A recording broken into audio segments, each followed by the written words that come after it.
In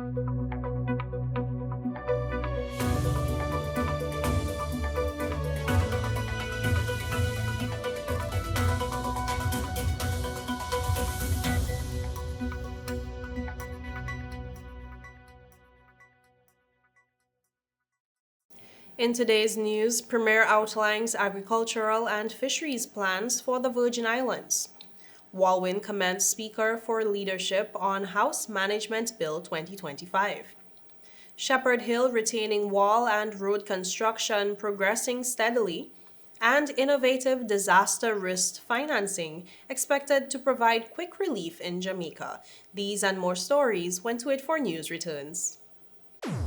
We mash the gas, them bite the dust. We set the speed while they gathering rust. Inside we heart BVI come first. So please don't be fooled cause they not like us. Once we mash the gas, them bite the dust. Cause we always fast and we always fuss. If you want a real speed, you know who to trust. Somebody better tell them they're not like who? They're not like us. CCT fast, like CCT fast, like CCT just generosity, love the community bad, like CCT first with the 5G, cause BVI is we.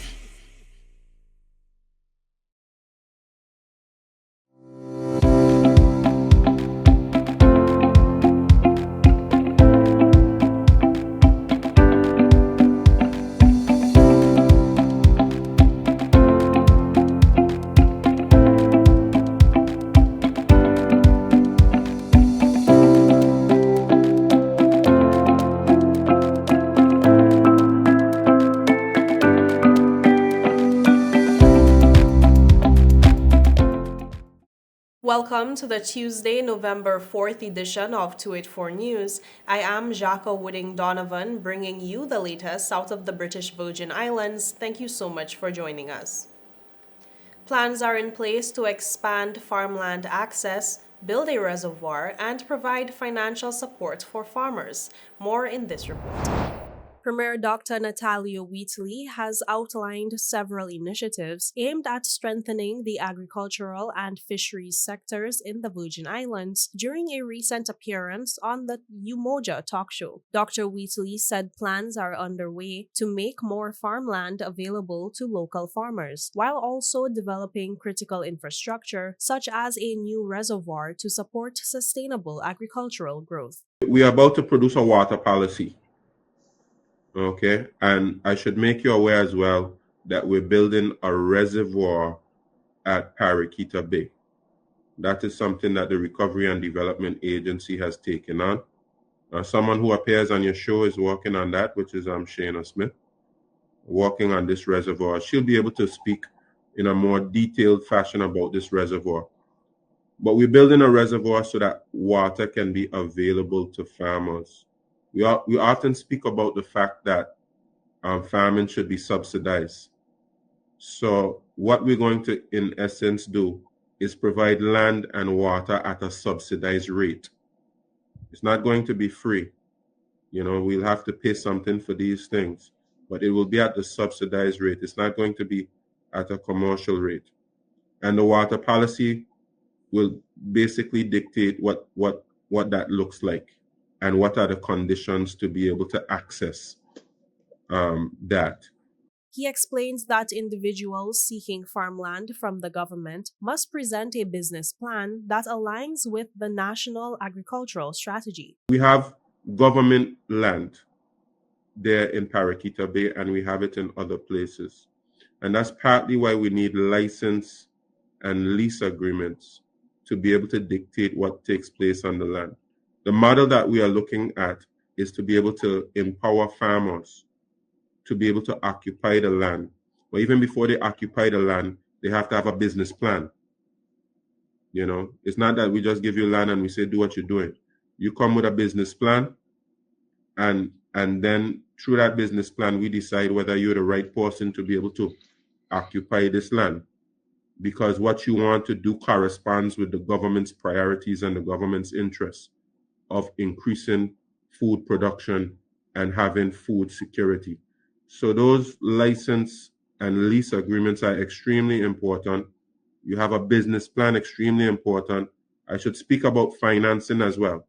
because we are about to pass a policy that will be able to provide grants to persons to be able to produce. The Premier also highlighted the role of the Agriculture and Fisheries Authority, which will serve as a key channel for farmers and fishers to access loans and other financial assistance. So we want this Agricultural and Fisheries Authority to function somewhat like a development bank for fishers and farmers, and be a vehicle through which we can lend to fishers and farmers from a developmental standpoint, so they can get monies to buy their equipments, to get started, etc. So they'll have sustainable farming and financing, of sustainable financing. And the business plan should be able to dictate the viability of the venture so that we know we're not investing in something that cannot work. Dr. Wheatley emphasized that these initiatives are part of the government's broader vision to increase local food production, boost economic reliance, and ensure that the Virgin Islands' agriculture and fisheries industries thrive in the years ahead. Meanwhile, leader of the opposition, Myron WALWYN, says that the Speaker of the House of Assembly, Corinne George Massacott, must be commended for the work done to ensure that the Management Bill 2025 reached the House of Assembly and was finally passed. He said that attempts had been made over the years to have the House of Assembly manage its own affairs, but this had not come to be. WALWYN described the Speaker as the driving force behind the bill, stating that this is a major achievement to have been taken place under the watch of the current Speaker. Today, with the passage of this bill, we are also cementing your legacy. You haven't looked at it that way, but it is a monumental step that is being made with you in the chair. And you have indeed been the driving force because it had to come from that chair. Other members down here, including Honorable Fraser and other members, could have spoken about it, but didn't have the authority to do it. And you got it done. We were talking, or people were talking about doing something, and you actually got it done. So when the history books are written on the progress of this House of Assembly, Madam Speaker, certainly your name has to be mentioned, because this is certainly a turning point, a point of maturity, as it were, for this House of Assembly. So I want to thank you very much for your dedication and your work. Madam Speaker, this bill really, in layman terms, what ostensibly it's doing is making the House of Assembly a statutory body. And we have many other statutory bodies along the territory, the Port, the Financial Services Commission, and other commissions. And ostensibly, this is what we are doing, setting the House of Assembly separate and apart from central government. And it's fitting that it's being done at the pinnacle of the 75th anniversary. That's what makes it extra special. I don't know if we timed it that way, or it just happened to be that way, but it's certainly a most fitting time, you couldn't find a better way to celebrate the maturity of the House after 75 years by making it a statutory body on the eve of the celebrations. The opposition leader said that the passage of the Management Bill 2025 helps to deepen and widen the territory's democracy.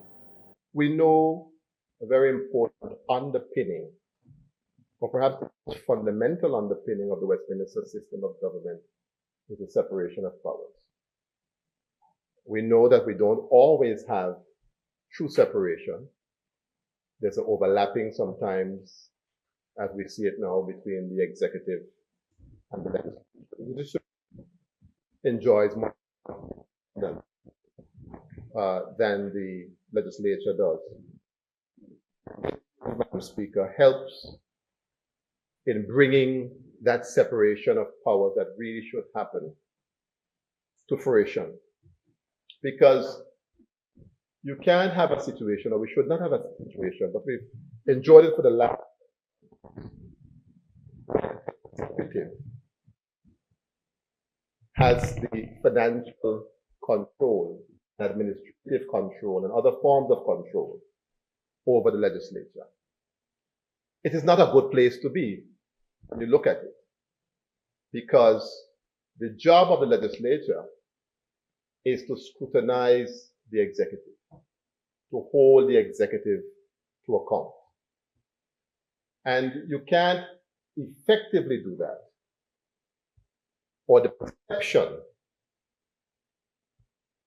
that we are holding to account the executive branch of government that we have to depend on for financial survival. If the executives say you're not getting money, you're not getting it. And the old saying, who pays the piper, call the tune.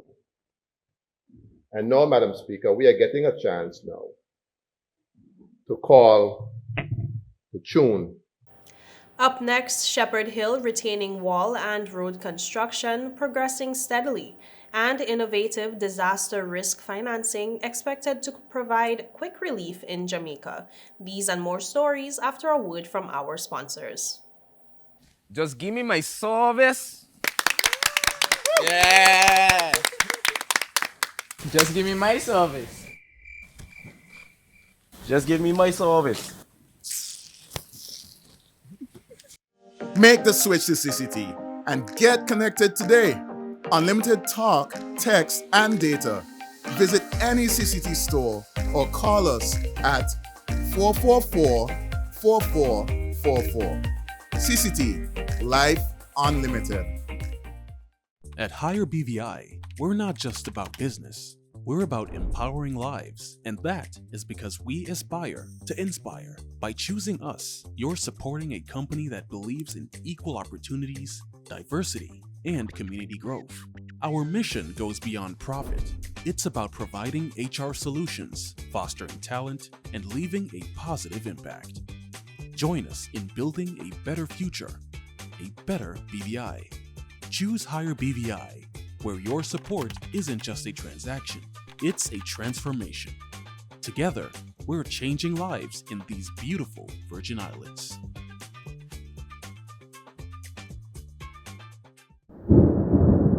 Life is unpredictable, and when a storm is coming, having a plan can make all the difference. We need a plan in case of a hurricane. Everyone, let's work together on this. This is where we go in case if we need to evacuate. This is safe away from flood zones. I will use this room as our secure space if we have to stay home. Don't forget to save our local contacts and also our off-island contacts. Right, and we need to have a plan for our pets too. They can't go to shelters, so we need a safe place for them. In case we get separated, we should have a meeting spot. How about the community center? That's good, and we can leave a note there too. I feel safe knowing we have a plan. With a plan, you're not just preparing for the worst, you're taking control of the situation. A message from the Department of Disaster Management and 284 Media. Welcome back, and thank you so much for staying with us. Work on the Shepherd Hill retaining wall and road project is moving steadily forward, according to recent updates from Quality Construction and the Ministry of Communications and Works. Work continues on the Shepherd Hill retaining wall and road construction project, with steady progress being made despite challenging terrain and weather conditions. Foreman with Quality Construction, O'Neill Rumble, provided an update on the project last week, noting that significant portions of the retaining wall have been completed and that crews are now focusing on stabilizing the hillside and improving drainage to prevent future erosion. They have made a lot of progress despite having challenges with the weather, and they are expecting, barring weather again, to complete the project on time. They have already put down the footing, So now that the footing is done, the next thing is to start the farm work to put up all the steel and all that stuff. That would be the next phase of the project. This week, Dean the Sportsman Greenaway, communications specialist for the Ministry of Communications and Works, offered a more recent update confirming that the project remains on schedule and is entering a critical phase. Once that is done and the pour concrete, it will be left to cure for a certain time. I'm not sure what that one might be, but it might be up to 21 days, and then they can backfill and start doing the road.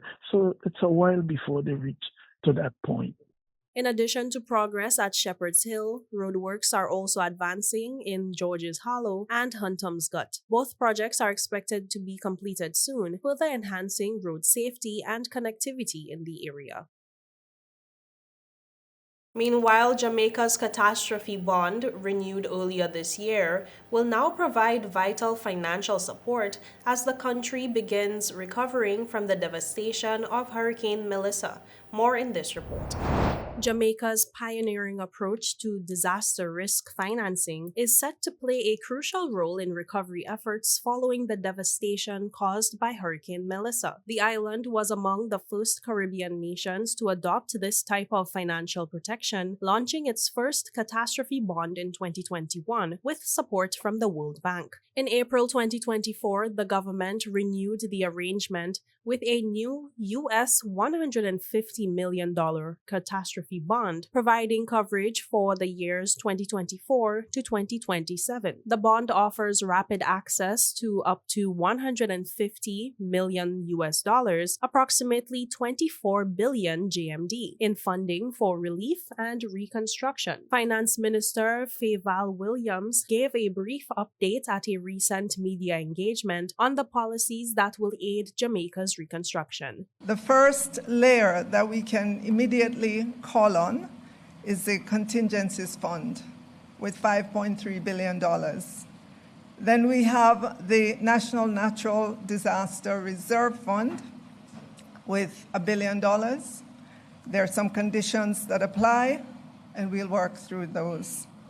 Layered on top of that are our different insurance policies, and we do have 2 insurance policies with the Caribbean Catastrophe Insurance Facility, otherwise called CRIF, C-C-R-I-F, and the coverage there for tropical cyclone is US $91.6 million, and for excess rainfall, the coverage is US $37.3 million, of course.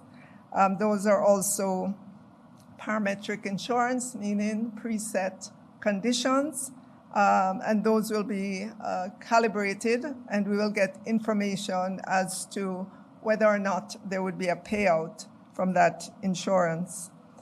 On top of that, we do have the catastrophe bond, otherwise called CAT bond, for a potential payout of $150 million US dollars if that bond is triggered. Unlike traditional insurance, the catastrophe bond is triggered by measurable storm data rather than physical damage assets, enabling Jamaica to receive funds much faster during times of crisis. Meanwhile, Jamaicans in the British Virgin Islands are worried but prepared to contribute to ongoing relief efforts now underway in Jamaica. Jamaica's consul to the British Virgin Islands, Paul Dennis, speaking at a recent town hall held by the Association of Jamaican Residents in the British Virgin Islands, acknowledged the sense of uncertainty and anxiety being felt among Jamaicans living in the territory following the devastation caused by Category 5 Hurricane Melissa, which struck Jamaica 1 week ago. Dennis said many Jamaicans in the Virgin Islands are still struggling to make contact with family members back home due to widespread communication disruptions caused by the storm. Nonetheless, he says Jamaicans are resilient people. Jamaicans generally here are obviously very concerned about their friends and family at home even if they have been able to contact them. But Jamaica is a very resilient country, and its people are very resilient. So I think even as we contemplate how dire this situation is, at the same time, we are ready to go to work to do whatever we can to assist with the relief effort, which is ongoing in Jamaica and indeed internationally as we speak. He encouraged those wishing to contribute to relief efforts to donate through the official government portal supportjamaica.gov.jm to avoid scams and ensure that aid reaches those most in need. Individuals wishing to donate monetarily may contribute in a safe and secure online environment. It is important for persons to know that in order to avoid being victimized by scammers, they have to ensure that they use only the official Jamaica government website, which is supportjamaica.gov.jm. That's supportjamaica.gov.jm. One will find on that site a preliminary needs list which indicates the categories of items which the country will most immediately need as part of the relief effort. And so if you're thinking of donations in kind, then you should be guided by that. There is also a secure portal within that website where you may be able to make donations online. Dennis expressed gratitude for the outpouring of support from residents and political leadership in the Virgin Islands, as well as from several other Caribbean nations that have stepped forward to assist Jamaica during this difficult time. The Premier himself, Dr. the Honorable Natalia Wheatley, and the Leader of the Opposition, the Honorable WALWYN, took time out of their busy schedules to address our meeting this evening.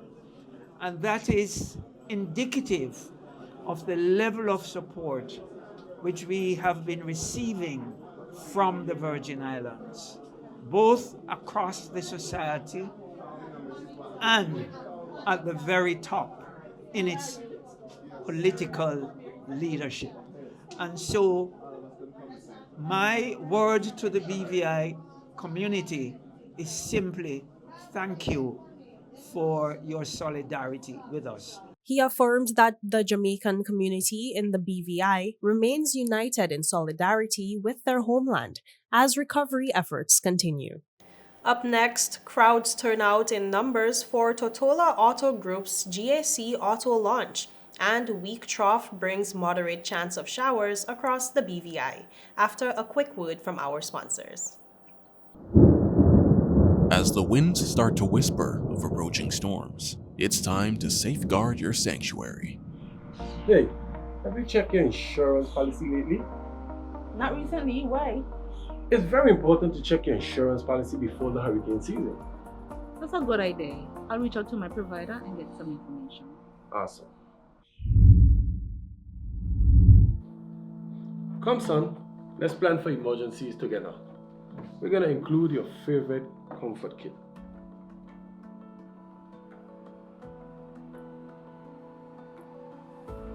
Thanks, Dad. That makes me feel safer. We're packing extra medications and extra batteries for your hearing aid. And by the way, don't forget my glasses. Okay, Pops. Alright, let me see.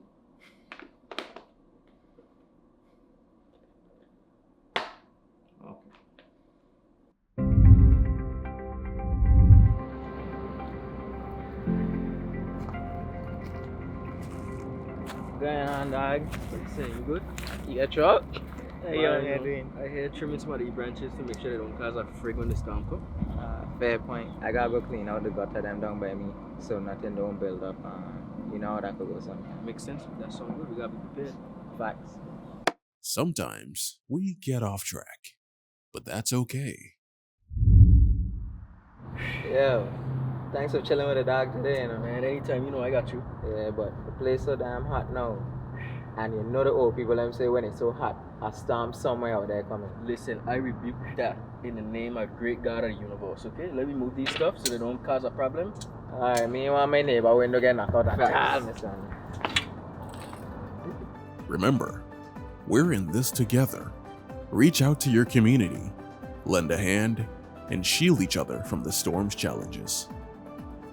A message from the Department of Disaster Management and 284 Media.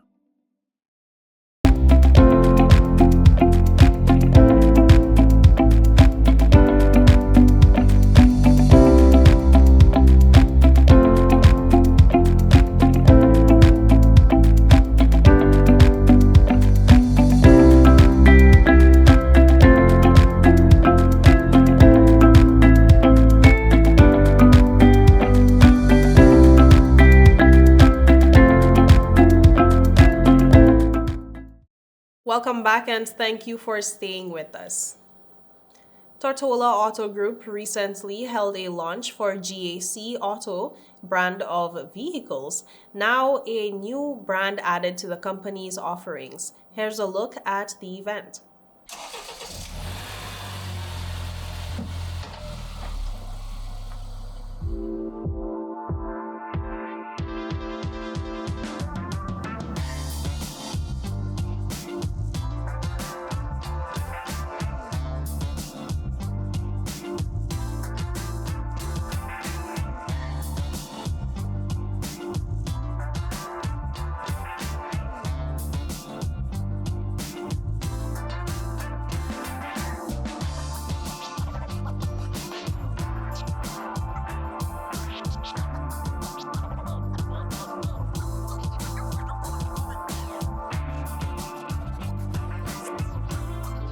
In weather, forecasts indicate that moisture and instability linked to a weak trough will move across the area, bringing a moderate chance of shower activity during the next 24 hours.